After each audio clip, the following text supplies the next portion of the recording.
Ana María pide permiso con mucha frecuencia en su trabajo. Sus compañeras están hartas de cubrir su puesto durante sus ausencias. Tiene una discapacidad. Perdió el ojo derecho a causa de un accidente en la infancia. Tiene 31 años y desde los 15 también sufre de depresión. Cuando se despierta sin ánimo o demasiado triste, llama al jefe de personal y pide permiso. ¿Es esto legal? ¿Conocen ustedes cuáles son los derechos y obligaciones laborales de las personas con discapacidad? Este es un tema que nos sugirieron hace un par de semanas y hoy tendremos la presencia de la doctora Belén Jaramillo. Ella es abogada experta en derecho laboral. Estuvo con nosotros también acompañándonos en un tema anterior y en breve estaremos con ella. Mercy Velastegui fue la persona que nos escribió solicitando este tema y aquí lo planteamos.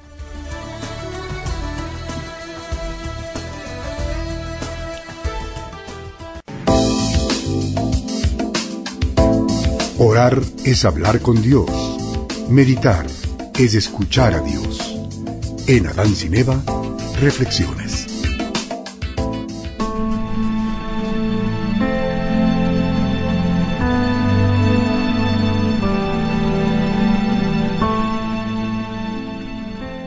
La comparación es una enfermedad, una de las mayores enfermedades. Nos han enseñado a compararnos desde pequeños. Tu madre comienza comparándote con otros niños o con tus hermanos. Tu padre te compara, los profesores dicen, mira Juanito que bien lo hace todo y tú no haces bien nada en absoluto. Desde que naces te enseñan a compararte con otros y esto es una enfermedad, un cáncer que destruye tu alma. Cada individuo es único, compararlo es imposible. Simplemente yo soy yo y tú eres tú. No hay nadie en el mundo con quien puedas compararte. ¿Puedes comparar acaso una rosa con una margarita? No puedes, no hay cómo compararlas. Sabes que son diferentes, la comparación no es posible. En el ser humano no existen las especies, cada ser humano es único.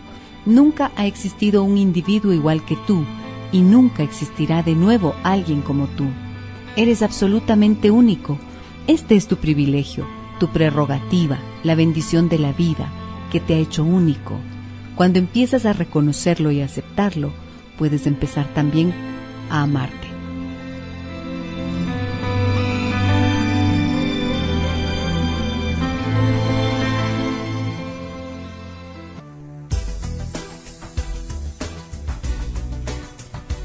Amigas y amigos, en este momento le doy la más cordial bienvenida a la doctora Belén Jaramillo. Ella es abogada experta en derecho laboral. Belén, un gusto tenerte en el programa nuevamente. ¿Cómo estás? Muchas gracias, Giselle. Un gusto igual estar contigo. Mil gracias por aceptar nuestra invitación. Y estamos atendiendo una sugerencia de Mary Velastegui que nos decía hace algunas semanas, Gisela, los temas son muy buenos, pero me gustaría que hablen de los derechos y también de las responsabilidades que tienen las personas con discapacidad en el ámbito laboral. Entonces, quisiera empezar preguntándote, ¿desde cuándo el Código Laboral incluye o toma en cuenta a las personas con discapacidad como individuos con derecho al trabajo? Bueno, en realidad, las personas con discapacidad siempre han sido individuos que pueden insertarse laboralmente según sus limitaciones, evidentemente. Sin embargo, el Código del Trabajo hace más o menos, exactamente no tengo la fecha, Giselle, pero creo que estamos hablando más de 5 años, ¿sí? Más de 5 años, determinó como una obligación del empleador determinar un número específico en la nómina de trabajadores con discapacidad. Esto comenzó de manera progresiva, ¿sí? En un inicio era el 1% del personal de la nómina total, después fue el 4% finalmente. Hasta hoy estamos con el 4% de la nómina que tiene que ser personal con discapacidad. De este 4% se excluye del conteo, ¿no es cierto?, el personal que es eventual. ¿Sí? Esto seguramente con un número mínimo que tiene que tener una empresa, ¿no es cierto? Sí, por supuesto. Son empresas que tengan por lo menos mínimo 25 personas. Correcto, ¿sí? Claro. 25 personas, ya tienes que tener una persona con discapacidad. Aquellas empresas que tengan más de 25 sí ya tienen que llegar al porcentaje del 4% actualmente. Esa es la obligación que tiene el empleador. En realidad fue un avance bastante importante para la inserción laboral de las personas con discapacidad, pero a su vez en la práctica vemos que las normas no siempre son prácticas realmente, ¿sí? Entonces, ¿qué pasó? Que no encontrábamos mercado laboral con personas con discapacidad. Quiere decir que las personas con discapacidad no estaban suficientemente entrenadas o capacitadas o tenían la formación suficiente como para llenar esas expectativas, esos requerimientos. Ese era uno de los problemas, pero más que nada no había suficiente número de personas con discapacidad. ¿Sí? Y muchas veces las plazas de trabajo que se abrían eran muy peligrosas para las condiciones de las personas con discapacidad y generó varios problemas en la inserción laboral en un inicio. Ahora, con la Ley Orgánica de Discapacidades, justamente para un poco zanjar estos problemas que generó la ley, se han determinado nuevas disposiciones. Ahora, además de las personas con discapacidad, consideran, para cumplir este porcentaje que la ley determina, a los sustitutos. ¿Quiénes son los sustitutos? Son personas que tienen a su cargo personas con discapacidad severa, ¿sí? Quienes son debidamente calificados por la Dirección Regional del Trabajo y gozan de los mismos derechos y obligaciones como que fueran una persona con discapacidad. Eso quiere decir que podrían ser, por ejemplo, la madre de un joven que tiene una discapacidad. Correcto. O el hermano, algún cuidador, alguien de la familia, ¿no es cierto? La ley prevé que es los parientes hasta 4º grado de consanguinidad o personas que estén a su cargo, en general. Entonces, lo que hay que demostrar es que está a su cargo, ¿sí? Y que tenga una discapacidad severa. La discapacidad la califica el CONADES, ¿sí? Ellos son quienes determinan el nivel de discapacidad severa y determinan con un carnet. ¿Sí? Hay un nivel que antes era del 30% de la discapacidad, ahora se contempla que sea el 40% de discapacidad que la persona tenga como para que tenga este para derecho, tener estos ¿verdad? derechos. Es cierto, sí. O sea, 30% sigue siendo discapacidad, no es que ha dejado de ser una persona de discapacidad.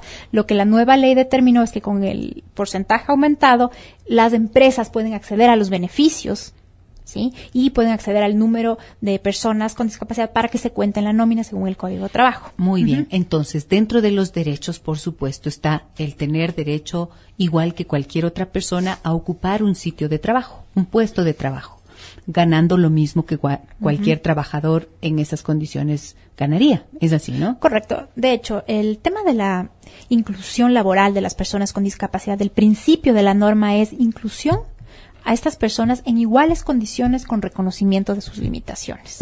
Este es el principio.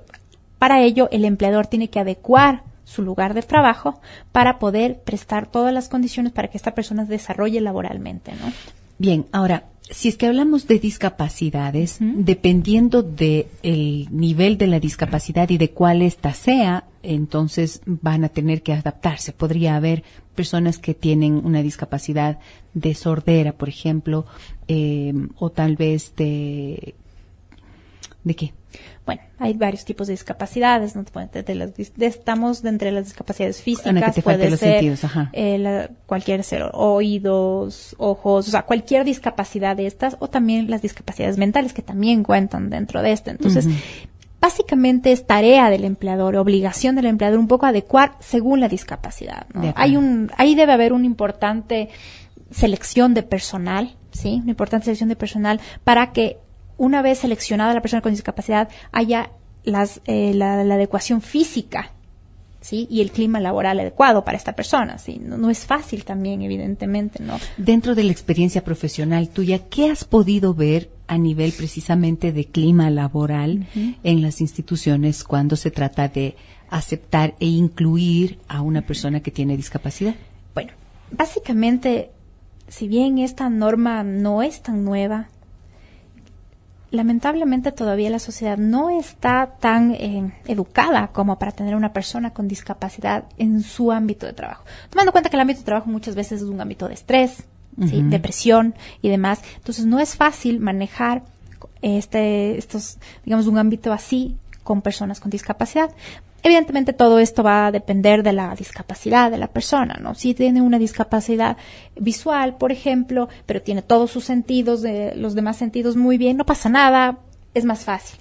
Pero así todo, dependiendo de la discapacidad, sí genera un poco de problemas de lado y lado, tanto de la persona con discapacidad como de sus compañeros, como del mismo empleador, ¿sí? Entonces es importante hacer una campaña adecuada, ¿sí?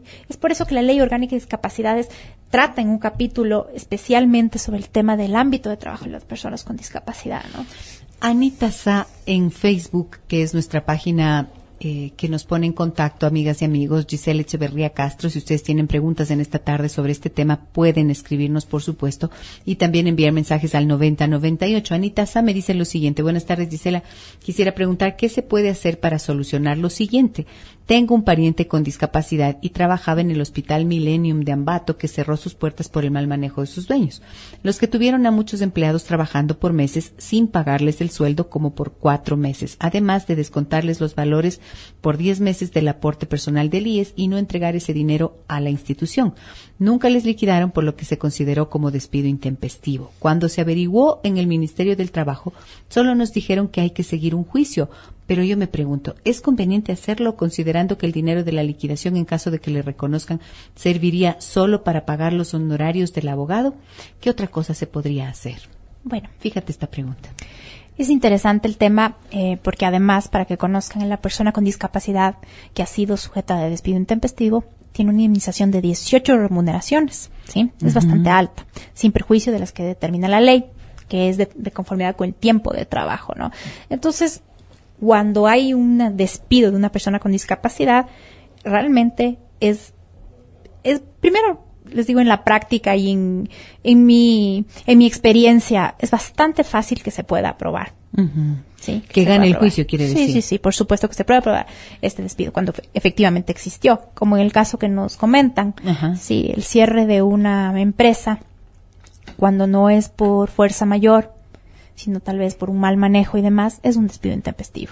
Ok, ¿sí? Es decir, sí conviene que hagan el Totalmente, proceso, absolutamente, sí. Y que sepan lo que acabas de decir, que una persona con discapacidad, si es que es despedida de forma intempestiva, tiene derecho a 18 remuneraciones. 18 remuneraciones. Muy bien, ahí está la respuesta. Tienen el camino. ¿Y qué tienen que asegurarse? ¿De tener un buen abogado? ¿De ponerlo en el Ministerio del Trabajo? Bueno, el Ministerio de Relaciones Laborales no es del competente porque es una autoridad administrativa. Tienen que acudir ante el juez de trabajo o un abogado. Les sugiero, pueden utilizar la Defensoría Pública, que les puede ayudar y les puede guiar sobre la parte legal.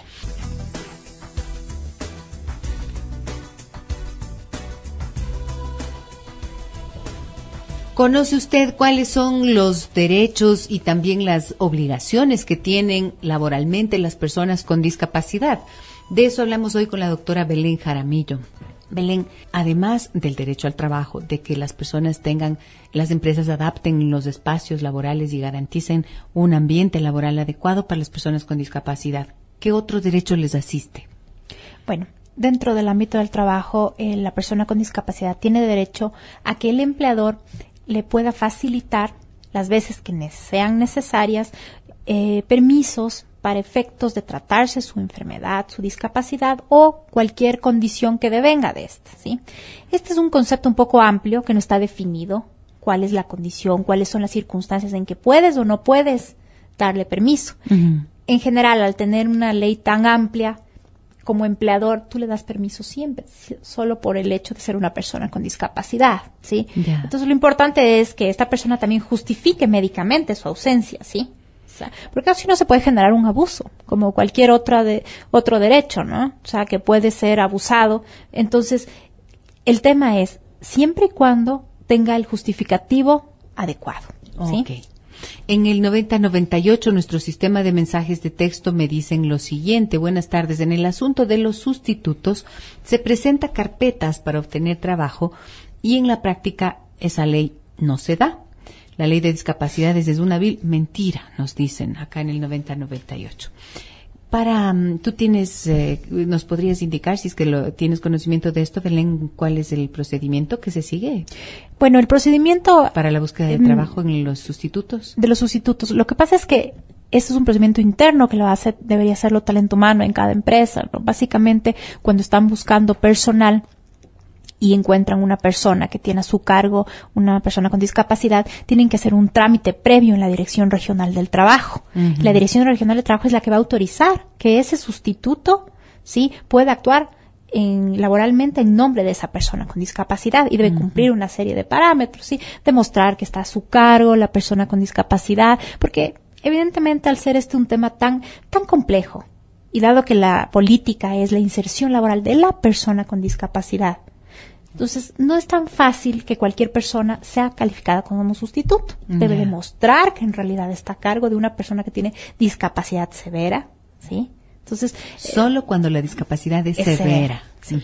Sí. Entonces, tal vez por eso es que se considera que no es tan fácil entrar en calidad de sustituto, por esta calificación que se tiene, ¿no? Entonces, es un proceso que debe seguir y lo califica la Dirección Regional del Trabajo. 323-9002. Si es que ustedes quieren hacer alguna consulta en esta tarde a la doctora Belén Jaramillo, amigas y amigos, son bienvenidas siempre sus preguntas. Acá quiero compartir contigo, Belén, este caso un poco tiene que ver con lo que mencionabas antes, el derecho a pedir permisos de acuerdo a la condición que la persona tiene. Seguramente por su salud mismo tendrá la necesidad de acudir al médico, pero decías tú, puede haber abusos. Mira esta historia, ¿no es cierto? Esta historia de Ana María. Pero antes de contarte esa, vamos a darle paso a la llamada telefónica que acaba de ingresar. Claro. Te pido que uses los audífonos, por favor. Adelante, muy buenas tardes. ¿Quién nos habla? Buenas tardes, con Luis. Luis, ¿cómo está usted? Bien, gracias por hacerle una consulta. Mire, cuéntenos, a la doctora, yo tuve un accidente, entonces a causa de eso estoy perdiendo mis ojos. Ya me han hecho varias cirugías, pero mi pregunta es si es que la empresa me puede indemnizar si no quedo completamente sano, o que puedo regresar a mi trabajo, todas esas cosas, doctora. Ok, Luis, muchísimas gracias por su consulta. ¿Qué nos puedes decir, Belén? Bueno, si es un trabajador que tuvo un accidente en el ámbito de trabajo, tiene que ser calificado ese accidente en riesgos de trabajo, como tal, ¿sí? Riesgos de trabajo le va a dar un subsidio según su nivel de disminución de capacidades laborales, o hasta inclusive le puede jubilar totalmente si es que su discapacidad es tan severa que ya no le va a permitir trabajar. No podría darle una respuesta clara porque tendría que conocer más detalles, pero si fue un accidente de trabajo, era la obligación de la empresa notificar para que riesgos de trabajo haga una investigación sobre este tema, ¿no? Muy bien, es decir, todo va a depender si es que fue dentro del trabajo. Por supuesto. Allí la compañía puede proceder de esta manera. Sí, o sea, tiene la obligación de hecho, quien va a cubrir todos los gastos desde el IES, porque entendiéndose que es un trabajador que está afiliado al Seguro Social. En caso no sea un trabajador que no está afiliado al Seguro Social, evidentemente el empleador es el que tiene que cubrir, ¿no? Muy bien. 323-9002 o 323-9004 me dicen que repita el número telefónico, así este es el número de la radio. Y la doctora Belén Jaramillo es nuestra invitada. Te iba a compartir este caso, decía yo, Belén. Ana María pide permiso con mucha frecuencia en su trabajo. Sus compañeras están hartas de cubrir su puesto durante sus ausencias. Tiene una discapacidad. Perdió el ojo derecho a causa de un accidente en la infancia. Tiene 31 años y desde los 15 también sufre de depresión. Cuando se despierta sin ánimo o demasiado triste, llama al jefe de personal y pide permiso. ¿Es esto legal? ¿Es esto legal, Belén? Esto es un poco lo que decías, ¿no? Sí, justamente los permisos son destinados para tratarse, ¿no? Entonces tiene que demostrar la persona que está ausentándose al lugar de trabajo para poder tratar su impedimento, su enfermedad. En este caso, si fuese su depresión, tendría que haber un tratamiento, ¿no? O sea, no el hecho de que se sienta que porque es una persona con discapacidad tiene derecho a siempre ausentarse. Claro. ¿Sí? O sea, tiene que haber un justificativo y así el empleador puede proceder. Porque esto tiene unas implicaciones también, pues, en el ambiente laboral, ¿no es cierto? Mira, aquí quiero compartir algo yo con ustedes, de invitarlos a pensar en esto. Muchas veces, cuando la discapacidad existe, las personas difícilmente han logrado trabajar a nivel emocional, lo que significa la pérdida de uno de los sentidos o el sentirse diferente a las personas que sí tienen, por ejemplo, todos los sentidos o están en el uso total de sus facultades. Pero si es que esto no se ha procesado adecuadamente, del trabajo que yo he desarrollado con algunas personas y de lo que se conoce clínicamente hablando, hay unos resentimientos. Hay personas que tienen un malestar interno porque perder, por ejemplo, el sentido de la vista. Esta muchacha perdió el ojo cuando era niña, pero leyendo esto yo pensaba, ¿será que lo procesó? Y entonces la depresión es más grave que la propia discapacidad física, ¿no es cierto? Porque la depresión viene a ser una consecuencia de un enojo, de una ira y de una serie de sentimientos y emociones que no se han valorado y que no se han procesado, insisto, a nivel terapéutico. Entonces, claro, se genera un malestar en la persona y generalmente tienen también dificultades relacionales. ¿Qué piensas de esto que te acabo de decir, Belén? Es muy real.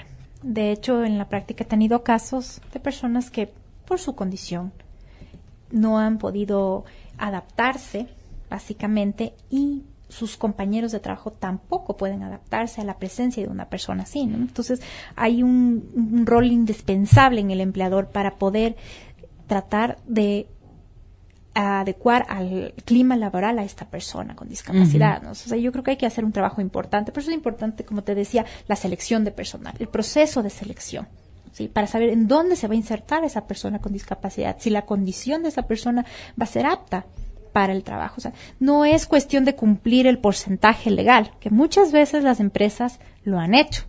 Porque evidentemente hay multas importantes. Te cuento que hay multas de 10 remuneraciones por cada mes que tú no cumples el porcentaje de nómina del 4%. Entonces, obviamente se vuelve un tema coercitivo, pero más allá de eso hay un tema humano atrás, ¿no?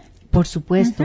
Y no es sencillo tampoco. Y fíjate que esto que mencionaste me parece clave comprender, porque hay una idea a veces, ¿no es cierto?, cuando trabajamos en términos de inclusión, yo creo que todos los seres humanos tenemos derecho y por supuesto las personas con discapacidad, pero se puede abusar de esa condición, se puede abusar en términos de permiso, como vemos que hace Ana María, pero también a cuenta de que tengo una discapacidad, se puede caer, puede sonar muy bien antipopular lo que voy a decir, pero se puede caer en la manipulación desde la víctima y esto genera resistencias y rechazos también en las personas en el ámbito laboral.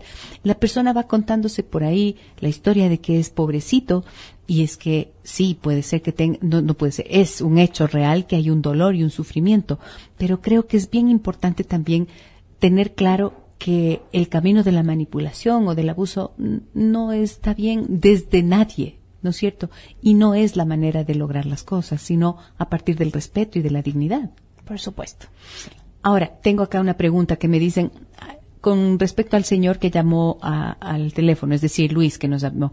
Si el accidente no fue en su trabajo, ¿es posible que él regrese a su lugar de trabajo y en qué condiciones podría hacerlo? Bueno, si el accidente no es en el lugar de trabajo y si él está capacitado aún como para poder trabajar, sí puede regresar sin ningún problema, podría. La empresa tendría que darle esa oportunidad. O sea, la empresa en ese tema no tiene un poder de decisión frente a un accidente que fue fuera del ámbito de la empresa. O sea, es decir, si es una persona que ha vuelto después de su recuperación, la empresa le va a aceptar normalmente, o si decide prescindir sus servicios, tendría que despedirlo.